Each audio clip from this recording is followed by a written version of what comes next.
Okay, people, today let's take a quick look at the Fresh Monkey Fiction Big Bad Workshop Operation Monster Force the Kiloworg Night Hunter. Now, I'm going to get this out of the way right off the bat. I do not have the Maestro Union Furet Planet Veteran William, either the original version or the exclusive white version that came out later. So there's not going to be a comparison to those other than looking at pictures. And I say that because this is a collaboration between Maestro Union and Fresh Monkey Fiction / Big Bad Workshop. It is Veteran William in a different color scheme and some different weapons. This will be my first hands-on with this figure, and it's a big old werewolf, so I'm kind of excited. Looking at the package, the design work is what we've seen with other Operation Monster Force figures so far. It's gray and black and aged, and then you have the logo right there on the front. Like most toys, there's a window to see the figure, but there's some extra protection in here, some extra layers of plastic, so it's kind of obscured. On the side, there's more of that design motif, the Kiloworg Night Hunter. There's an X. Is this the 10th release? Big Bad Workshop logo, BBTS Big Bad Toy Store exclusive. On the back, there's a pretty promotional shot, and then a fairly large bio to give you some idea of what's going on with this big old Big Bad Wolf. A comic page, some panels to explain it even further with visuals for those of us who don't do a lot of reading. Basically, the Kiloworgs are in league with the Forgotten Kings, so they're bad guys. On the other side, essentially the same, except we bring in the Maestro Union logo because they teamed up with Fresh Monkey Fiction to get this figure made. On the top, Operation Monster Force logo again, and there's our warning, choking hazard, may contain small parts. Don't put the big old hairy thing in your...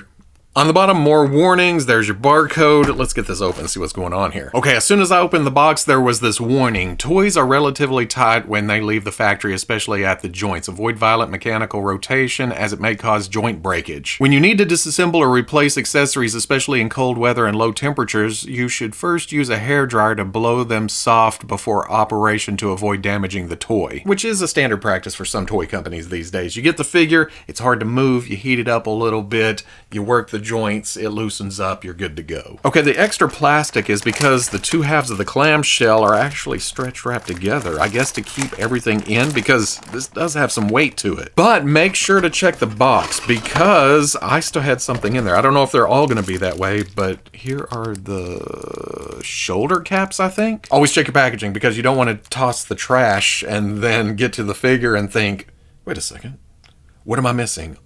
Oh no. I'm going to jump all around and look at paint and accessories first because I figure a lot of y'all are here to see the differences between the Kiloworg and the two Veteran Williams. The first Veteran William has brown fur, a darker green jacket, and blue pants. The exclusive white furred Veteran William has white fur, obviously, but then an orangey vest and black pants. The Kiloworg has gray fur with a black wash to it, so it comes off much darker than those two. And then you get down to the legs, there's some nice dry brushing on top of it to bring out all the sculpted detail, and black claws down on the feet. The nails on the hands are black too. The color of the trench coat here is much more drab green than the first one, but then there's this brown dry brush on top to give it a very, very worn look in places. I mean, that is dusty looking. But I think my favorite change is the camo pants. Those just pop. They look fantastic. Then it includes the vest from the white furred version, but it matches the jacket here, the color scheme, the greens, the browns. Oh, and silver to all the buttons. I love it. I do believe these are included with both Williams. There's the closed mouth head looking all mean, and then the open mouth head that gets more fierce, that gets more scary because he's coming at you. But then this was included with the white furred version, the cigar mouth with the snarl to the face and the eyes. It just has a lot of expression to it. The cigar is sculpted in, but if you don't like it, you can snip that out and you have a good looking snarling head. It is different from the neutral head. These dog tags were hanging around the neck in the package, and I think those are different from the first William. There, it was just a couple of dog tags. Here, there are many more. Grip hands are the same. That goes for the trigger fingers, the relaxed hands, and the splayed out clawing hands too. Those are all from the first two versions. There's also some swap parts to get a more naked werewolf, but this is also a reused feature, and we'll get to that when we do some swapping later. But then it comes with a different set of weapons. Version 1 came with a sawed-off double-barrel shotgun and then a couple of blades. Version 2 came with a chainsaw and axe. The Kiloworg gets a Gatling gun, and just like the other Monster Force weapons, this looks fantastic. It looks modern, but it also looks classic at the same time. I don't know weapons, but it's a big The handle on top has a little bit of hinge forward and back to adjust the grip, and then the barrels turn on the front. Then there's a few ammo belts. There's one that feeds right into the gun, and there's a plug on the end and a plug hole here on the side. When I first got it out of the package, there was an extra little piece of plastic and I could not get this to plug in, but I poked at it with an X-Acto knife and it popped right out.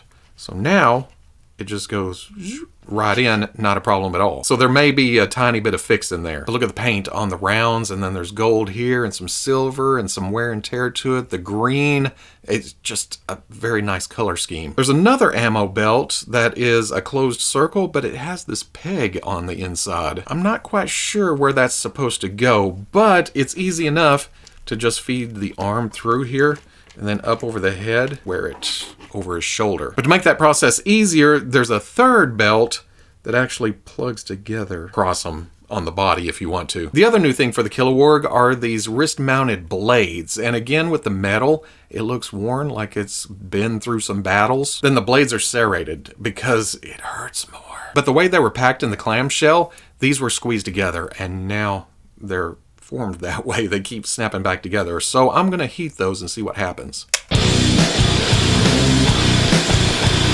Now they are kind of thin, so you don't want to get too much heat on them, or they're gonna warp or melt. Just hold them apart a bit while they cool off, and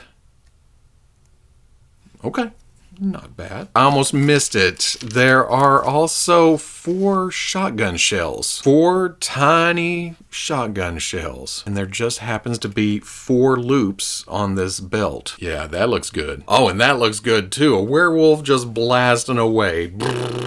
Alright, I can dig that too. Feels kind of weird to go back to paint after talking about the colors and everything, but we didn't talk about details, like these buttons being punched in, and the eyes being this kind of supernatural bright yellow, teeth and their boniness with the purplish red gums. You know I love some metal bits punched in, and there's the gold on the belt on the pants, there's a brass color on the overlay belt, and then look, silver clasps going around that. We did talk about the dry brush on the fur, but even the skin has some veins to it, some texture that helps bring that paint to life too. Or does the paint help bring the sculpt to life? It goes both ways, doesn't it? There's this bushy tail that keeps hiding itself within the jacket, and you bring it out and it's segmented with all these joints, buttons on this strap on the back. And it's not just the dustiness that shows the age in the jacket. There's also these tears in it. Buttons on the sleeves, holding those in the rolled up position, and then the collar, and oh,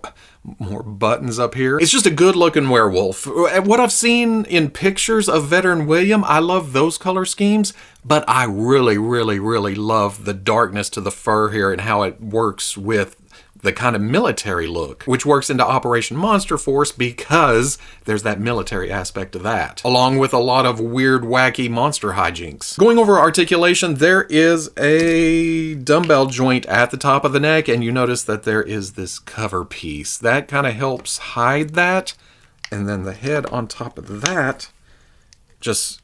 oh man, there's so much movement. It all works together to look up, to look down, look side to side. Because it kind of juts forward, there is so much tilt. There is a ball joint at the shoulder that goes forward and back and up and down. Pin coming out to the shoulder rotates around. It gets caught in the jacket a little bit because it comes down like that. You gotta go out a bit, but it does go all the way around. Then a hinge goes up to there. Swivel at the bicep. Hinge and swivel at the elbow comes up to here, which isn't quite 90. Then that rotates in and out. Swivel at the wrist with a hinge in and out. The dumbbell joint at the mid-torso with a ball joint at the waist, and up here it crunches to about there.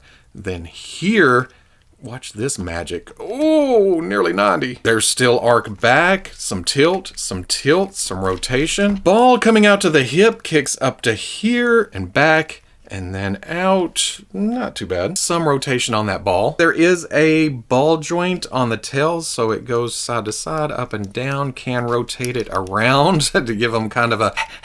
do I get to kill some good guys today? Then there's a ball joint here, here, here. There's not a super amount of movement, but there's enough to kind of subtly do some wagging back and forth. Then there's your standard werewolf leg, the dog leg kicking back. There's a hinge and swivel at the knee, and the way it's sculpted, the pants come down to here, and the joint kind of juts out behind it, so it's nicely hidden from the front. That bends all the way up to there and then rotates in and out. There's another hinge and swivel here that goes back to there and forward that far, and again rotates. At the paw, there's a hinge that goes, whoa, way up, way back, forward-facing pin for rocker. That's a lot of articulation in the legs, and a little bit loose in places after I've been messing around with it for a little bit, but even just throwing it into a pose off to the side, getting the feet flat on the ground, getting some balance to it, not a big deal. Doing some swapping, the arms are on ball joints that pop right out, and I haven't heated these up either, but it's kind of warm in Arkansas, so that may be a factor. Head pops off, and then again, there's this cap piece. Take off the dog tags, take off the jacket. Be careful of the rings inside the shoulders. They just kind of sit inside the torso. I'm gonna put the vest piece on, and that means that I'll put the fur-colored rings. Oh, well, I probably should have done that before I put the vest on. And I don't think there's a front or back or side to side. Then there's these alternate shoulder pieces, and out of the package they look like this, kind of the same direction, and thankfully those are labeled. The elbow pops out of the sleeved part and then pops into the bare bicep part. That pops right into the torso. Throw alternate hands and head on and you have a different Kiloworg. I kind of like it better with this head. I do love it when a plan comes together. Then to take it even further, take the head off, take the arms back off, take the vest off, pop the legs out at the knee, pop the tail out, pop the waist apart, and that leaves you with a battlefield full of body parts. But we are focusing on these parts right here. Pop the naked crotch onto it with the bare upper legs. It's kind of hard to tell which leg's which one's right, which one's left, and there doesn't seem to be any markings anywhere. The biggest tell is this claw right here. Those go to the inside. And then there's this alternate bigger upper body fur piece that goes down over the top to kind of give it a more feral look. You got to watch for this piece to shift forward like that. It's going to make it a pain in the ass to put the head on if it's like this. You got to make sure it's back over the hump. Then you take the cap piece that's been on it the whole time. There's this sculpted part up here. Slides over that to continue that high point. And then pop the head on the outside of that. And oh, that is nice and seamless looking. You can still shift the head into different positions for up and down and left and right. And it's more plastic around the neck, so it does hinder it a little, but still good range. And still very, very posable. Just looks fantastic. Crouch down, ready to attack. Oh man, yeah, that's ferocious. The Kiloworg stands at about 8.5 inches tall, but in a more natural stance with the legs bent, it stands at about 8 inches tall. Still imposing next to other Operation Monster Force figures like Declan Van Helsing and the Forgotten King, which runs about your standard 6-inch scale line like Hasbro Marvel Legends or Star Wars Black Series. But to get them beside some other furry figures, here's Loose Collector's Great Wolf, Jada Toys Universal Monsters Wolfman, and Hasbro's G.I. Joe Classified Series Timber. But at the end of the day, I think I like them best like this. Now don't get me wrong, the full-on werewolf form does fit into Monster Force 2, but this seems a bit more like the rest. There's a military feel to it, and I absolutely love those camo pants. Because this walking into a battlefield with the Gatling gun is just intimidating as all hell, and when he runs out of ammo, he's got claws, he's got teeth, he's ferocious, he's fierce.